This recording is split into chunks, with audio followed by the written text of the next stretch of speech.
Hello, everybody. Hi, Rabbi. How are we Hello. doing? So far, so good. Oh, that's good. Well, I'm going to change that up on you a bit in a moment, um, uh, and we're going to actually make that the theme of our talk of our lesson today. Give me a moment. All right. So here we are, really in the second to last parsha. That is Moshe's speech. Moshe's been giving a speech since the beginning of Parshat Devarim. The final speech, his swan song, as we said, his last message before he knows that he will be departing. Now, it's actually not his swan song because after I said the second to last week, we have this week and then next week, Netzavim and then Vayelech.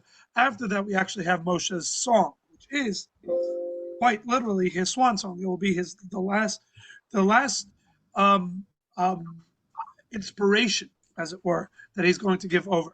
And then V'zot Bracha is his blessings, and then Moshe passes away. So his speech, his comprehensive speech and instruction, this is the second to last week.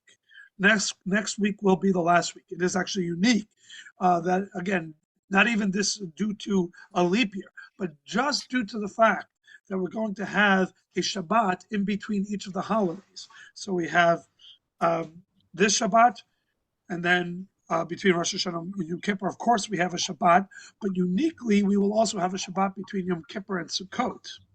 Because of that, we have therefore more opportunities then to cycle through the Torah portions, so we don't have to double up any of them, because obviously by the end of Sukkot, we have Simchat Torah, and we complete the Torah.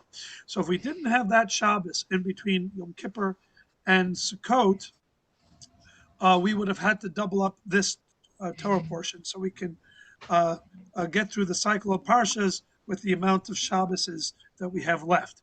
But we have one extra Shabbos with the way the calendar falls out, so we get to give this week's Parsha its own attention and next week's Parsha, Netzavim and Vayelech. Now, Netzavim is the second to shortest Torah portion in calculated by verses, only beaten out by next week's Torah portion, Vayelech. To give you a sense of it, most Torah portions have an average of 100 or something verses, in and around 110, plus minus. This week's Torah portion has 40 something. Next week's Torah portion has 30 something. There are certain aliyahs that are longer than the entire Torah portion of this week and next week. We actually had one last week. One aliyah last week was longer than next week's Torah portion. So really short Torah portions, but a lot packed in. Now, we know that when Moshe is talking, he's not just talking to people that are in front of him at that moment. This is part of Torah. Torah is an eternal message and lesson. And so when the parsha begins, Atem Netzavim Hayom, you are all standing here today, he is not just talking to the people that are in front of him. This is not circumstantial. This is eternal. And so you are standing here. Now the thing is, not every day are we standing. You are all standing here today. Not every day are all the Jewish people gathered. So rather than understanding the word as Hayom, today, the commentaries say that Moshe is also referring to Hayom, the day, the big day, Judgment Day. That interestingly enough, this is a reference to standing before God on the day of judgment. So it is quite fascinating that no matter how the cycle of the Torah portions fall out, this parsha always falls out before Rosh Hashanah, and the opening verse speaks exactly to this point, which is, again, would be a coincidence, a remarkable coincidence, except for the fact that there is no such thing in Torah. There is no coincidence in Torah. So, rather, there is a very important point that is being shared with us here as a lesson, because we're all about to be standing before God in judgment. That is true. Every year on Rosh Hashanah and Yom Kippur, in the days of judgment, we stand before God in judgment. And therefore, it is quite interesting, Moshe's choice of words. Not only the fact that he chooses a word, but this word becomes the name of the entire Torah portion. Netzavim. How do we say you are standing? How do we say standing? The regular word for standing in Hebrew, most common. Amidah? Very good. La'amod, amidah, omeid. Atem omdim hayom, right? You are standing here today.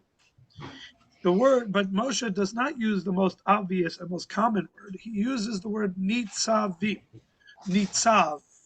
Atem nitzavim hayom. What does the word nitzav uniquely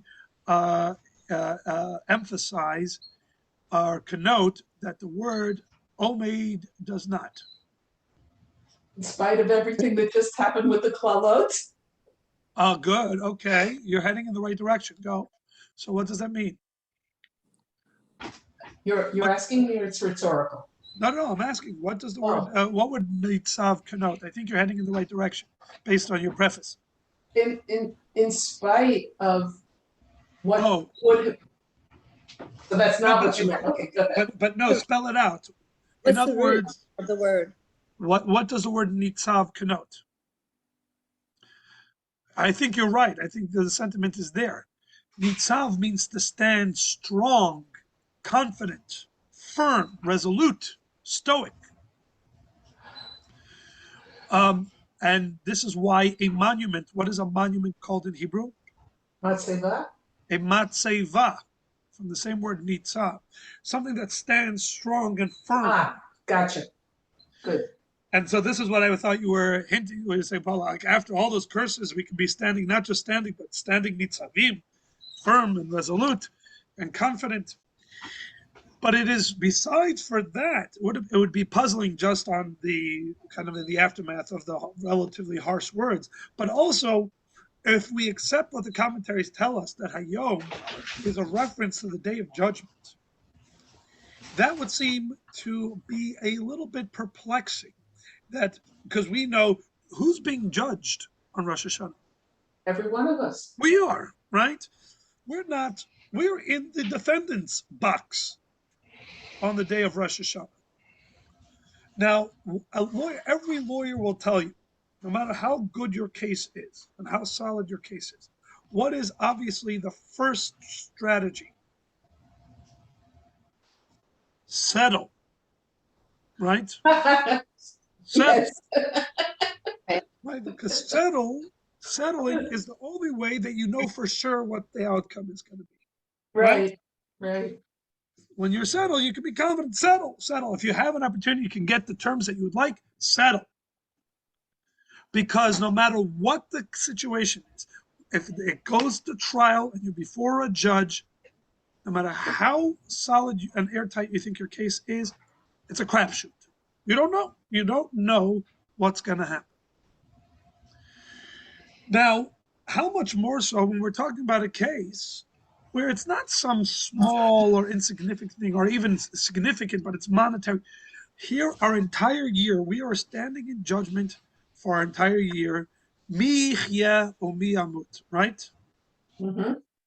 Who will live, who shall live, and who shall die? Mm-hmm.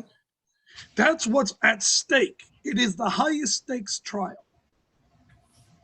And we're standing in judgment. So, atem nitzavim, is that really the correct term to be using? That we are standing confidently, resolutely. Moshe says you're standing before God in judgment, and you're standing with confidence and resoluteness, etc., etc. That seems to be the wrong word.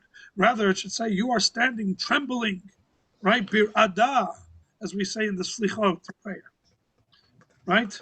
Zochalim veroadim, we are trembling and shaking. Well, doesn't that go to the difference between fear and awe?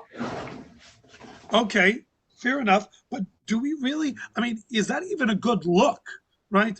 It's like we show up to the trial, we're like, yeah, God, we're ready. Let's take this on. Well, We're confident. don't we say that Hashem judges us as we are on the day of Rosh Hashanah, right? So we want to be at our very best. Okay. But even if we are at our very best, should we Like, be shouldn't we going?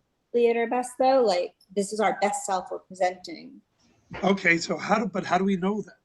How does, and you're actually saying something very correct, Carrie, but I'm going to play the devil's advocate for a bit longer. And God willing, nobody will play the devil's advocate on the day of Rosh Hashanah. But so let's make sure everybody gets that out of their system, and the devil has no help on the prosecutor has no help on the day of Rosh Hashanah. But either way, still, how do we feel? How are we coming with? So, Gary, it should say we come at our best, but confidence, like we're coming. Shouldn't we be coming with humility, with if anything, with a sense? You can imagine, right, when a lawyer coaches up the defendant, right, in the posture, whatever it is, stand straight, stand respectful, stand humble, whatever it is, but don't stand there and exude confidence, right? You're like, hey, judge, like, I won already. Just, like, let's make the verdict go my way. In other words, it seems to be the wrong sentiment when, in fact, we know that we weren't perfect. We weren't perfect. And so to feel confident that we have is almost as like we are entitled to to a good verdict if we are standing with confidence. How do we automatically get to stand with confidence on the day of judgment? Maybe we finally believe that we are God's chosen people. Oh, we're heading in the right direction. What is the very next word after the words Atem, Netzavim, Hayom? You are standing confidently on this day of judgment. What is the very next word? Okay. And you'll understand the answer right in the next. I have to look. Atem, Netzavim, Hayom, Kulchem. Kulchem, right? And then they break down who it is, right? You are standing here confidently in judgment, all of you together. And the verse carries on, Roshechem, Shiftechem, Ziknichem, Shotechem, the heads of the tribes, the elders, the nobles, and there's Mechotevet, Sachad, Shoev, Mimechat, till the wood choppers and water carriers, you're all standing together, united. That's the key. That's the key. There's only one group of people that come into a trial feeling absolutely confident as to the verdict. That's the mafia. That's who? The mafia. Oh. Why do the mafia go into a trial with absolute certainty? Bought the judge. Because exactly right. Right? Because they bought the judge. The fix is in. Right? The judge is biased. Well, guess what? We go in with confidence because we know the same thing. The judge is biased. The judge is biased. Why? So let me back up. Let me show you what we all know this. We're going to kind of connect Parsha to Rosh Hashanah, comprehensive discussion of Rosh Hashanah. This is a shofar. It's quite an unassuming device. Less unassuming nowadays than back in the day, because nowadays nobody has a ram's horn, But back in the day, people had these kind of things, right? And now that Chabads are doing shofar factories all over the world, now a whole bunch of kids are running around with these things. But the bottom line is that it is quite unassuming. It's minimally engineered. It does not make a particularly melodic sound. You can't play unless you're incredibly talented. We have one guy here in the community that actually can play a song just by the fluctuation of his voice, or his breath rather, through the shofar, which is remarkable. It doesn't sound great, but you can kind of pick out the tune. But it's this little device, and you had to play such a central role, kind of like the matzah on Pesach. right? And the love and etrog on Sukkot. The Yiddishkeit, Judaism seems to like centralize certain objects and make, these objects personify the day. And there's no doubt that on Rosh Hashanah, the object that personifies the day more than anything else is the shofar, right? There's the apple and honey, right? That's obviously important. There's tashlich, brisket. Brisket is very central to Rosh Hashanah. But it's not called Yom HaBrisket, it's called Yom Trua. Right. Well, don't tell your bubby that. But either way, the shofar really, now why? So there's a lot of explanations that you could go, but if you go and you look at it from a more Hasidic perspective, you have a whole new appreciation for this device, for this shofar and what it does on Rosh Hashanah. And it all is, in a sense, captured in understanding that you don't have one relationship with God. You don't have two relationships with God. You actually have three relationships with God. Every one of us has three relationships with God. One is as follows. One is a business relationship. For all intents and purposes, it's a business relationship, which is God is the king. He issues commands. These commands we know as mitzvot. We follow through the mitzvot, we get a reward. We don't follow through our mitzvot, and there's consequence, right? That's the way it is. Any boss, anybody in a position of authority can turn to their subjects, put out there a list of tasks, demands, checklist, and then responds accordingly. You do your job, you fulfill the tasks that the boss has in mind for you, you get a bonus, you get your salary. You don't do it and you get fired. That's the way it is, right? It's not personal, it's just business. That's one relationship we have with God. And in that relationship, the shofar features, right? It's one of the 613 mitzvot. Utkatem, right? You shall blow the shofar on the day of Rosh Hashanah, Yom Trua, right? So in one way, it is there and it features in this relationship. It is one of the 613 tasks we have to do. And these tasks happen every day. There's a list of them. We change them up on certain days, Shabbat, holidays, what have you. But this is the business relationship, as it were, the king-subject relationship that we have with God. That's one relationship.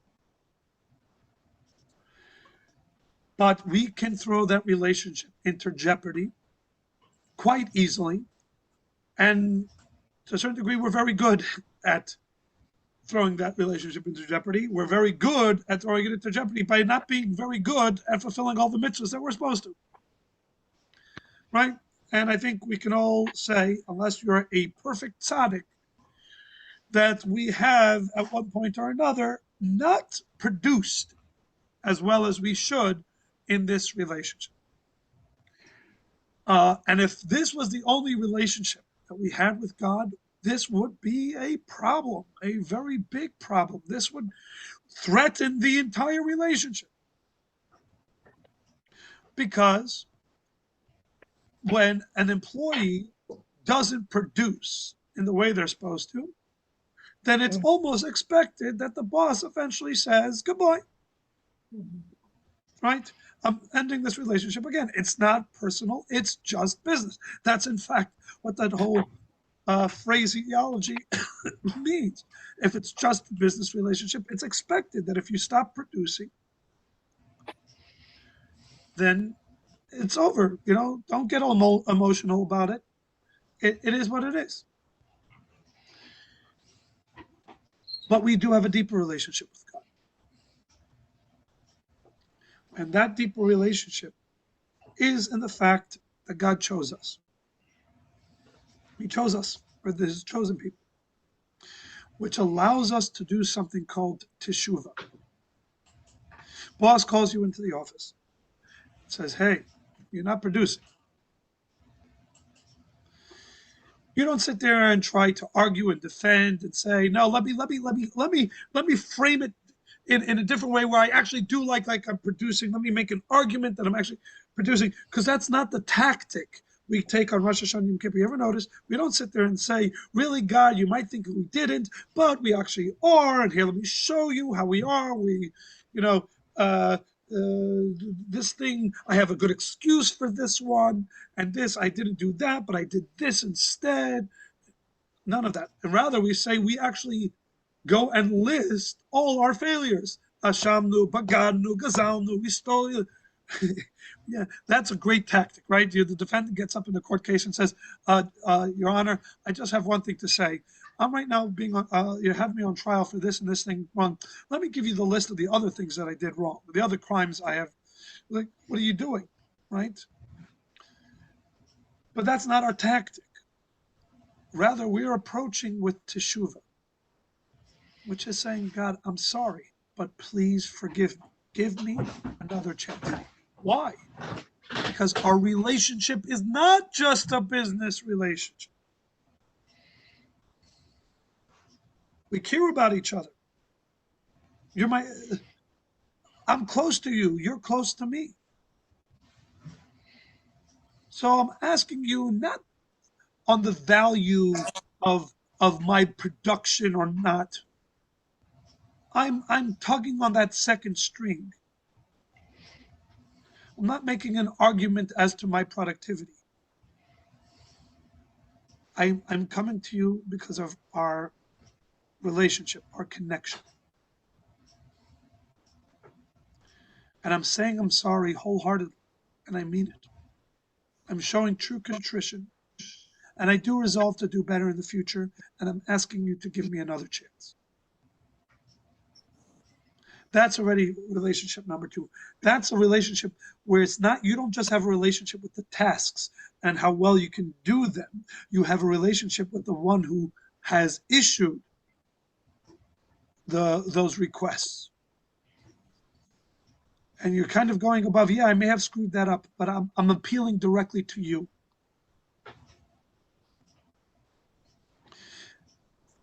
And in that relationship, the shofar features even more prominently. Because the shofar is that plaintive cry, right?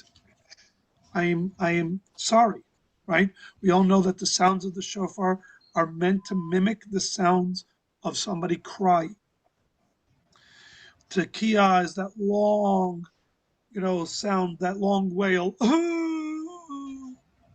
Shvarim is when you're a little bit more broken up, which is actually what the word shivarim means. Shever means broken. Shivarim means the broken note. And then you have the trua where you're just in pieces at that point. That's what the shofar is meant to be. That's the sounds of the shofar. The shofar is meant to express your true contrition. That no, I'm not approaching Rosh Hashanah, ambivalently. It says that one that goes through the high holiday period and doesn't drop a tear of contrition, of sadness, of teshuva, they might as well have gone to mikvah while still holding a dead bug in their hand.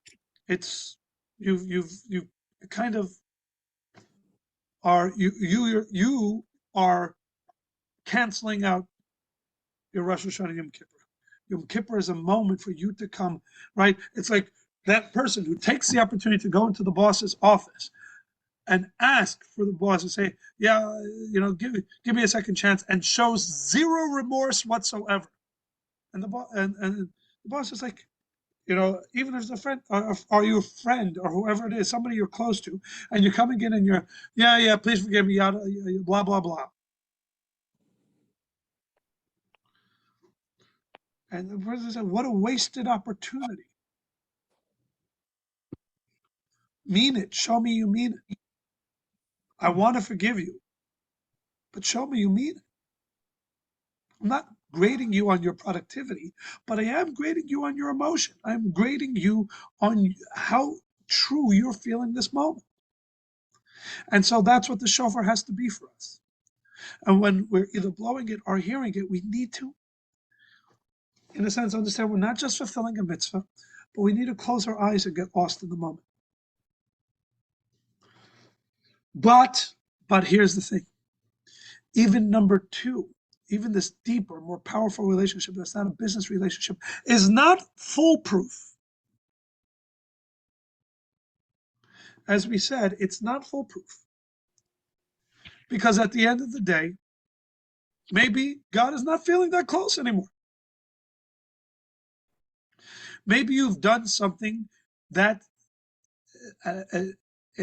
it's beyond forgiving, right? First level, very much not guaranteed, right? Because we all know that we did not produce. So if it's purely the business relationship, it's definitely not guaranteed that that relationship is going to be strong enough to guarantee me a good year. So I go to the second relationship. God, we're buddies. We're your chosen people, and and you are our chosen God. Anu amecha ata Elokeinu. Hashem Elokeinu, Hashem Echad. You chose us, we chose you. God, we have a friendship. We have a deep connection. And so from that, I'm invoking that and asking you, God, to forgive me. But maybe in that, again, it's not foolproof. Maybe I don't truly feel it enough. Or maybe what I've done is too big for forgiveness to happen. And that's why on Rosh Hashanah, we pull out the ace in the hole and we dip into relationship number 3. And perhaps the most famous and central prayer of both Rosh Hashanah and Yom Kippur is which one? On the day that we coronate God as King, what do we say before we ever say the word Malkeinu? Avinu. Avinu Malkeinu. As we said, how do you know that you're going to win the case? When the judge is biased. In this case, the judge is inherently, essentially biased. He's your father. And we have no problem whipping that out again and again and again throughout Rosh Hashanah and Yom Kippur. Avinu Malkeinu, Avinu Malkeinu, Avinu Malkeinu. God, before you are ever Malkeinu, you're Avinu. You're a father in heaven. We don't share a close relationship. We share an essential one. You did more than choose me, and we did more than choose you, God. I am of you. You are of me. A spark of you is in me. I am your child. Banim atem Hashem Elokeichem.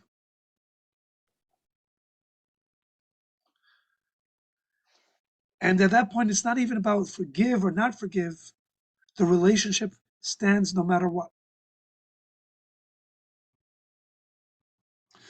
That's why we say about Yom Kippur, right? Where we've managed to truly successfully capture this, manifest this. That the day of Yom Kippur itself does the forgiving. It's not what I do on the day of Yom Kippur.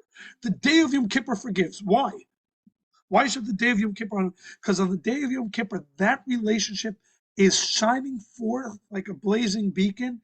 And at that point, the transgressions are not are not are not even discussed anymore.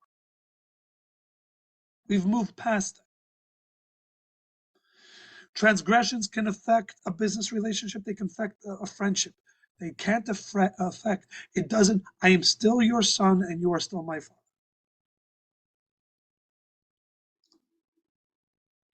Avinu Malkeinu. Avinu before Malkeinu. And that is again the sound of the shofar. The shofar is kol demama daka.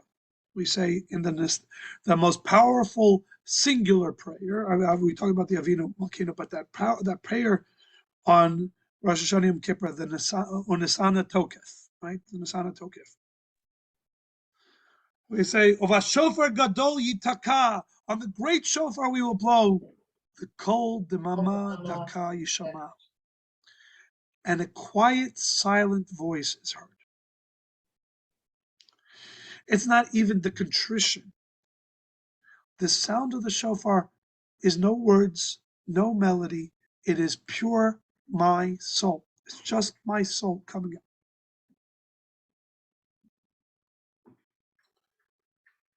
And that pierces the heavens. There is nothing as powerful as a pure moment. They tell a story, very famous story, that in the old days, the days of the Baal Shem Tov, the average Jew, known as a Baal Shemski Yid, was a Baal Shem Tov Jew. Why? Because the Baal Shem Tov was the one who had the truest appreciation for this, the simple, illiterate, but incredibly pious and devoted Jew. The one who didn't know how to read any of the prayers, did not know how to read any Talmud or anything like that, but one who poured their heart into whatever it is they did, and with a simple devotion were connected with God. And the story goes that there was in a town not too far away from Mezhebush. Mezhebush is the town that the Baal Shem Tov established his center.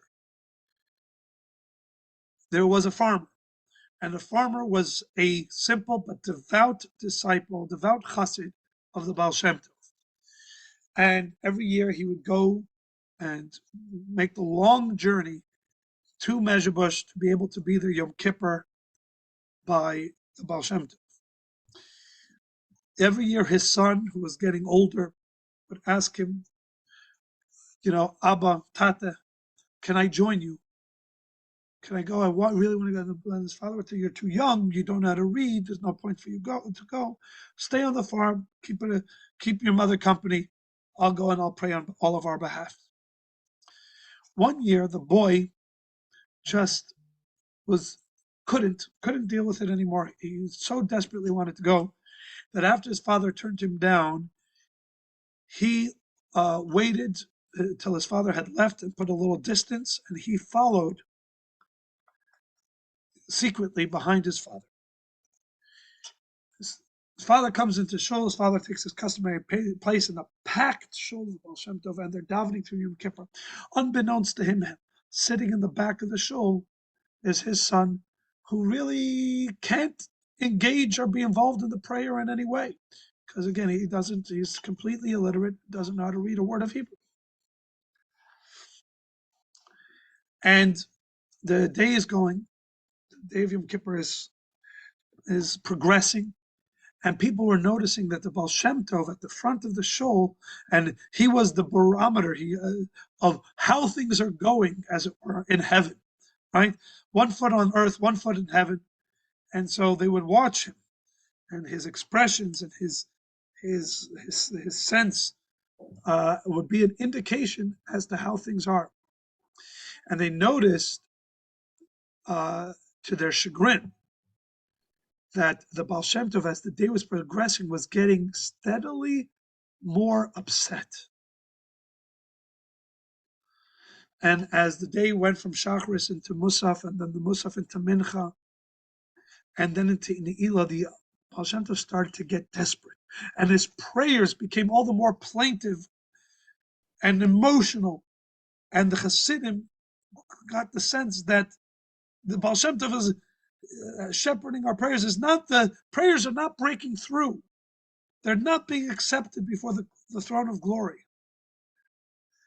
And as the Hasidim started to mirror the Baal Shem Tov's desperation and the prayer, and it's reaching a fever pitch, and nothing seems to be turning the tide. And the Hasidim are in an incredible state of bewilderment and a sense of impotence. What is it? What is it that we could do? How much harder can we pray?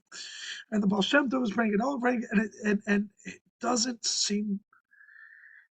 And as the last moments of the Ne'ilah are coming up, and the gate is closing, and if they can't make it happen now, then the opportunity is going to be over. It's going to be lost. And everybody's pouring everything they can into the prayer. And it comes to the final point of the Shema Yisrael and the Hashem and the Baruch Shem Kavod and the Hashem Hu Elokim, and everybody is davening, and everybody's praying, and it's intense, and it's sweat and tears, and the Baal Shem Tov's there in the front, and his face is red with emotion, and he's davening, everybody's davening, and then all of a sudden, Baal Shem Tov stops, and his face lights up, and he claps his hands and he says, as we say at the very end, Bashana Abba Yerushalayim, and he starts dancing there in the front of the show. At the last moment, they broke through, something happened. And he turned and his eyes are scanning the crowd. And he's looking, and finally he sees in the back and he goes rushing to the back and he finds this little boy and he raises him into the air and he gives him a hug. And he says, you did it. And everybody in the show goes, what is this? What happened? And the Baal Shem Tov says, let me explain. As I'm sure you all noticed, we were davening with tremendous fervor, tremendous passion. But the gates were closed. The prayers were not being allowed through to prostrate before God's throne. It seemed to be that the verdict had already been sealed, and it wasn't. No matter what we were going to do, we weren't going to be able to change it. Everything, all the prayers, and your prayers were incredibly powerful, and everybody, the prayers of the Jewish people throughout the world were hammering against the gate, but the gate remained locked. However deep and mystical and meaningful and poetic and beautiful the prayers were, they were not getting through. They weren't getting through. And then, when all hope seemed lost, there was nothing left to be said. No prayers left to be said. A voice comes roaring into heaven. And the voice says as follows: God, I am here for the first time in Shul, and I don't know what to do. I don't know how to pray. I don't know Aleph Beis. And I see everybody pouring out their heart, and I want to pour my heart out to you, God. But I don't know. All I know how to do is crow like a rooster. And I can bleat like a sheep. And I can moo like a cow. That's what I know. So God, please accept my humble crowing like a rooster. And he says, "Kukuriko." That's what I can do. And the Baal Shem Tov turned around to this boy, he says, when all the meaningful, deep, beautiful words of poetry and prayer Hello. could not pierce the heaven, your pure kukariku, that's what did it. God was not able to ignore that. And your prayer broke through and took all the rest of the prayers with it. And overturned the verdict. It's going to be a good year. It's going to be a good year because of your pure prayer. What all the rest of the prayers had in depth and in meaning and in symmetry and in poetry, your prayer trumped them all in its purity. It was from your essence straight to God. And that's what we have, that third relationship. God, you're a Father in heaven. It's not about what I want from you, what you want from me. On Rosh Hashanah Yom Kippur, we come before God and say, I just want to be with you. And we blow the shofar because it's a simple, pure note. That's what it is. It's not fancy. It wasn't like they didn't have on the other instruments in the temple. They had trumpets and they had lyres and they had all different types of instruments, harps. But when it comes to Rosh Hashanah Yom Kippur, it's the shofar. It's the simple, pure sound of my essence straight to God. And that works. God does not know how to turn that away. Except it needs to be true. And this gets back to the Parsha. If we are going to invoke that father clause, as it were, if we're going to throw that card down on the table and say, God, I may not deserve it. I may not be worthy of a good year. I may not be worthy of your forgiveness. But God, but Tata, you are our Father in heaven. Then God turns around and he says, Azoi, because God speaks Yiddish. And God says, if I'm your Father, then what does that make all of you?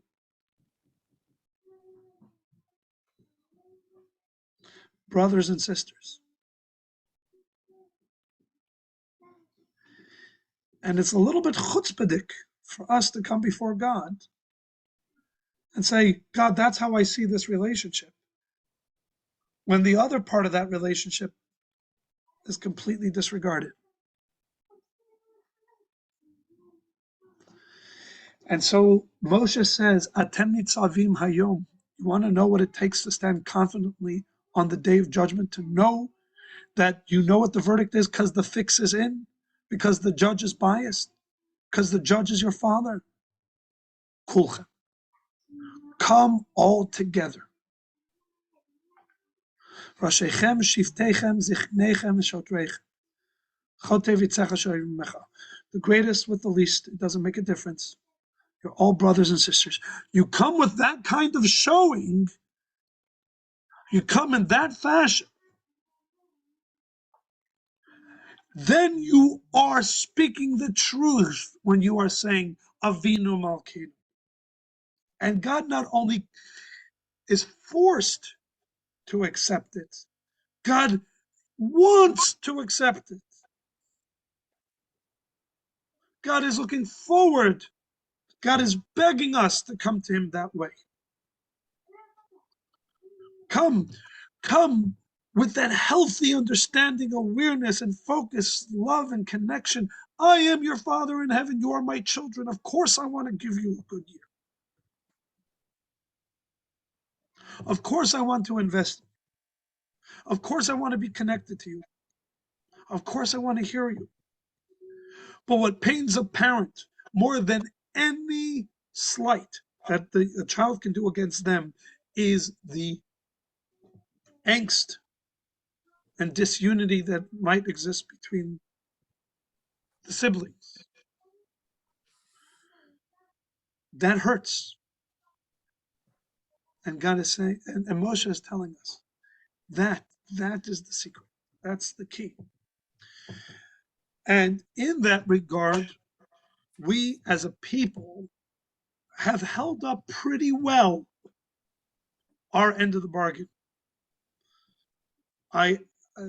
This would be the place where maybe fire and brimstone. We don't. The people, such discord and such disunity among the Jewish people. No, I'm going to go in the other direction. And I shared this a couple of times at Rosh Hashanah and Yom Kippur to make this exact point. So some of you have heard this story. Some of you may know some of the actors in this story. Well, one actor in this story. Sitting about a week or so before Rosh Hashanah, would say this is goes back about 8 years ago, 7, 8 years ago. And I get a phone call from a very dear friend, said somebody who many of you may know, Varda Cohen. Varda Cohen taught for forever in JDS. She's really an unbelievable educator because she's also a consummate student. I think she's in her 80s right now, and she still takes college classes on the regular at the local college. She had to go and deal with a cousin or so who was buried in Germany with the state, the burial plot or whatever it was. So she took in the lead up to it a 3-week course on German, just so that when she would go on this couple-day trip to Germany, she would speak German. So this is the kind of person Bob is. Really a special person. She calls me originally from Israel, and she still has that beautiful Israeli accent. Hello, Rabbi. Yeah, hi, Varda. I'm coming back from the airport right now. I met a family on the plane. I was sitting next to one of them. This is their first time coming to America. They don't know anybody here. It's a husband, a wife, and a daughter, an adult daughter.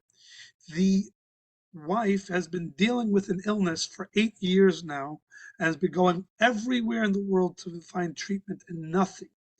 It is debilitating, and it's her life. Her whole life has been on hold for these 8 years, with the prospect that if they can't get fixed, then it's over. And her life is literally over, physically over, not just for all intents and purposes. She will die quickly because of this illness unless they can get this addressed. The first miracle that they've had in a long time is the fact that the NIH is doing a study on this particular thing.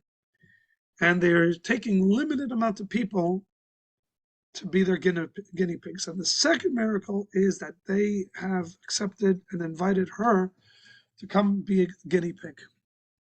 And the surgery is in 2 days from now. And immediately upon concluding the surgery, they will know the procedure or whatever it is, whether they have been successful. And as soon as she convalesces, her life will go back to the way it was before this thing ever happened, as if the past 8 years haven't happened. Literally, the surgery, and if the surgery fails, then there's no hope for her anywhere in the world. And it's over. So this procedure, it's the extremes. It's all or nothing. So while the family is not particularly religious, the husband wants to put on tefillin the day before the surgery. Make sure he's squared away with God. So I offered that I know a rabbi, and I'm sure he'll be happy. Can you? I said, of course. So the next day, I go in to meet the family. The anxiety, the pressure in that room was palpable. Like in 24 hours, they were going to have the Yom Kippur of all Yom Kippurs.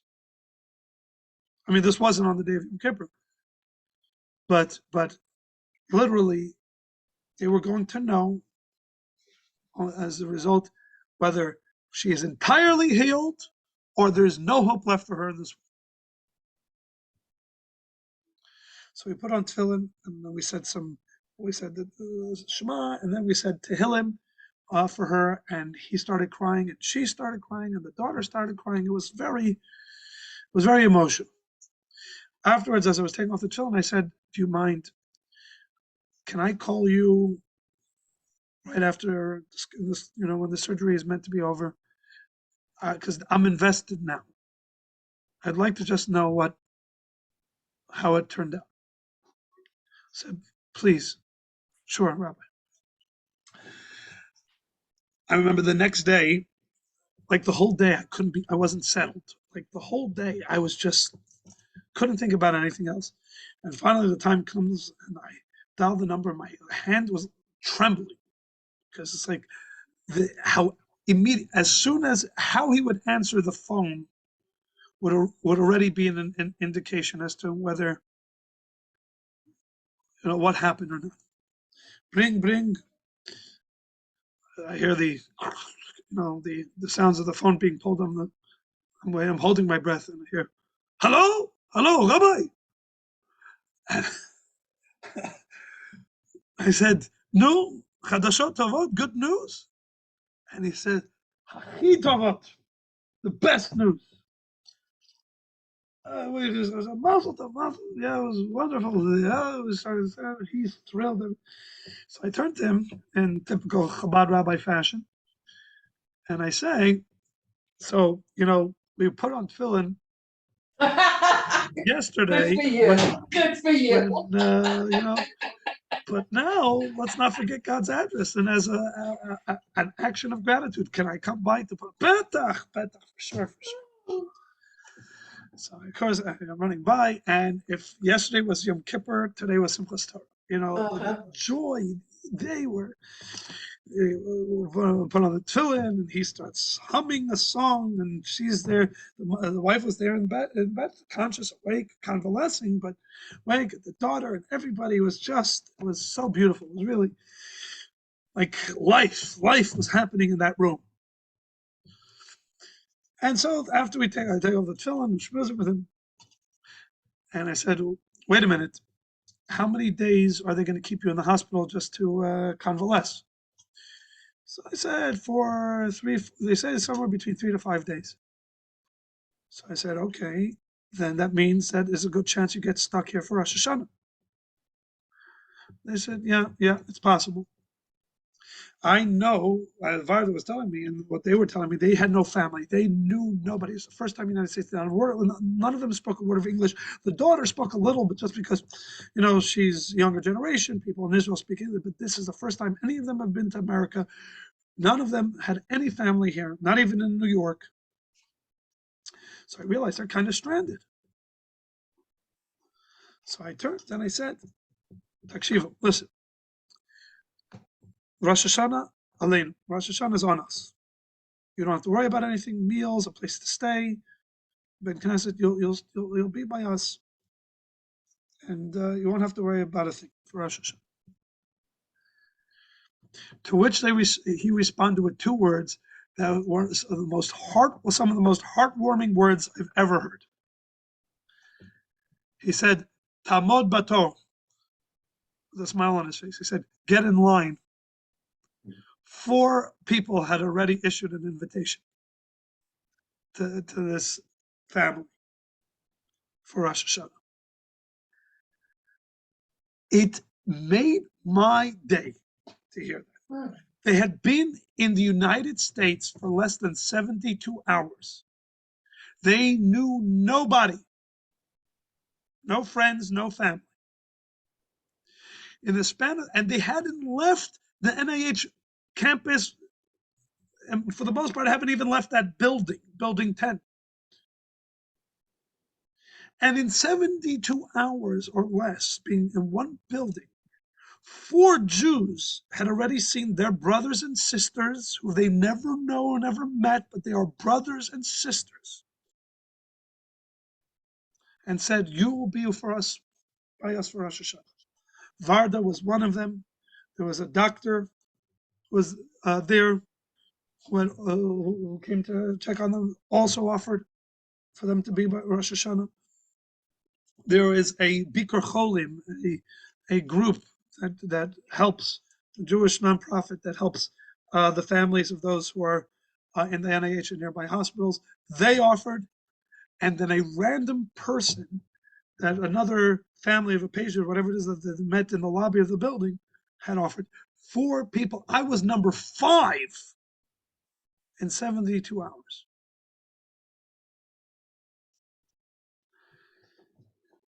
And I turned to God when I told this story a couple of days later on Rosh Hashanah. By the way, in the meantime, they actually got better and were able to make it back to Israel for Rosh Hashanah. Wow. But I wagged my finger at God and I said, God, if you don't give us a good year after Azah Maisa, It's not even about why is it such a story? Because as they said it stand in line, I didn't go, oh wow, how unbelievable, how incredible. I went, of course you did. Of course you've gotten 4 other offers already. Because that's who the Jewish people are. Because when we see each other, now think of any other nation, right? Right? There's 2 French people. Oh, you're French, you're my brother. Now you have to come and eat.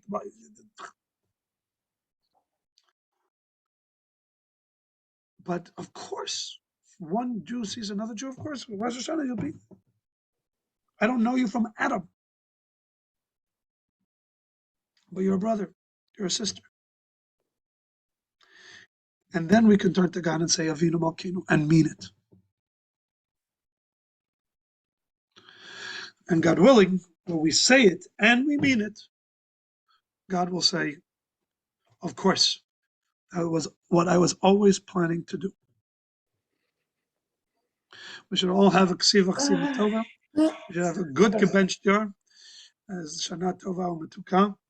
As the Rebbe says, my father is often very fond of sharing this idea. We already said Shana Tova, so why do we add the Umetuka? It should be sweet. We double down with the apple dipped in honey and all the sweet stuff. Because Shana Tova, everything God does is Latova, Hakol Latova, as we say, everything is good.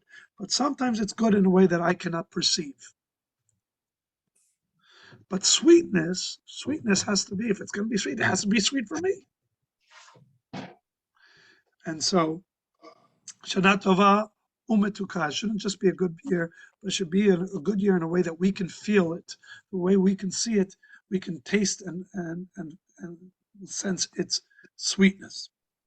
Yes, Karen. Shana Tova Umetuka, Rabbi. Oh Shana my Tova goodness. Umetuka. That was like the best crafted hour. You, wow. It flowed beautifully. So glad Wow. I didn't miss it. I'm so glad I ran home. That was great. Can I ask you a question? I'm Sure. gonna go. I gotta go, but I All came in right. with this. Bye, everybody. All the Bye. best. Bye. Shana Tova, Shana Tova. We'll see you. Shana Tova. Yeah. Yes. Bye. So I have a quick question. Kavana wise,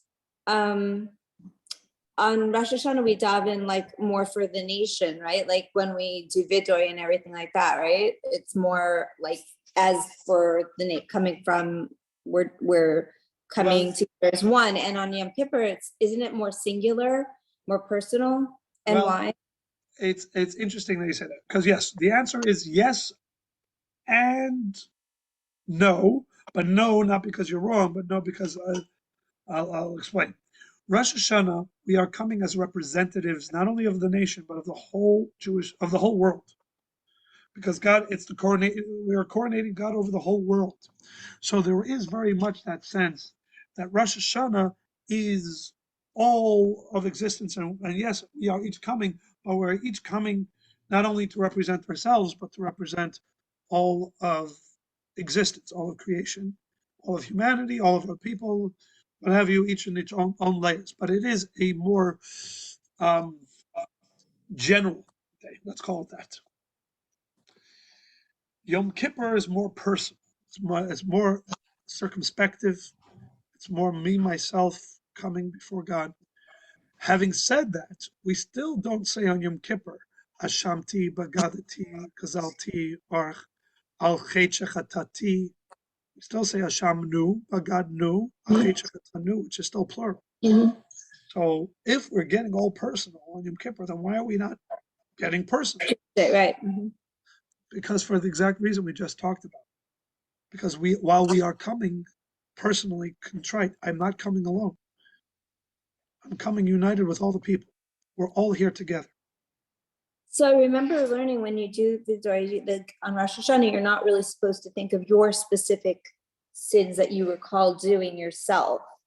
And then on Yom Kippur that you are. Well, on Rosh Hashanah, we don't have vidui. Rosh Hashanah is more of a Wait, don't we- coronation. There is no al chet or ashamnu on Rosh Hashanah. But there's a sense of like we did wrong, like you're saying. There is on Rosh Hashanah, we are Like you're- understanding that this is days of judgment. Mhm. So we do have that element to it, but it is considered a yontif, right? There is no tachanon. or Okay, so judgment. on Yom Kippur, then do we think of our own like our own specific sins? Yes, of course. And what if And we still, didn't? and still we say Asham nu, because that's the point. I am coming with my own pekel, as they say, with my own baggage, but I am not coming alone with my own baggage. I am coming together with all the Jewish people. We're all here together, united, each one, yes, being personally there's a difference between being personal and being self-circumspective and being alone. We're not alone. And I'm not only praying for myself and Uh, and asking for forgiveness for myself. I am very much aware of the fact that I need to be asking forgiveness for my personal sins, and I can't just hide in the crowd, as it were. I need to, the spotlight is shining very firmly on me, and I need to go through a process of rehabilitation, et But cetera, I'm et also cetera. responsible I'm also taking responsibility because we're all connected. I'm taking responsibility for my brothers and sisters and all of us, our family, Right. And I'm also confident, not our family Because- specifically, our Jewish right. world. And I am also confident because I know that they are as well for me. Okay, thank you It's very an much. interesting thing. They say if, let's say you have two people, each one can, let's say lift a 100-pound load, right? That'd be the maximum. This person can pick 100 pounds, this person can pick up 100 pounds. Together, how many pounds should they then be able to lift? Like they should be able to lift 100 times whatever. Right, what is the other Yeah. one, right? However So many 200, people the are. cumulative amount, right? Right. The Talmud says, and I don't know if physics backs this up, but the Talmud says that when two people can lift, they can lift more than their shared potential.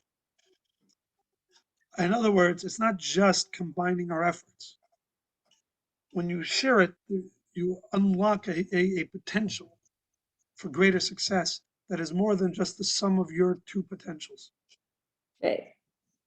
Right. So, Because we're all taking responsibility for each other, what we didn't do, also our missed opportunities for what we didn't do to bring each other closer as well. So that multiplies it in a sense. Yeah. Yes. So there is a multiplier effect. Yes. Okay, thank you so much. Okay, thank you. All right. Appreciate it. All right, Kotu, thank you so much. And All the Shana Tova. best. Shana Tova. And we'll see you next year. Okay, thank you. Thomas, see you next Okay. year. Bye-bye. Bye. Shana Tova.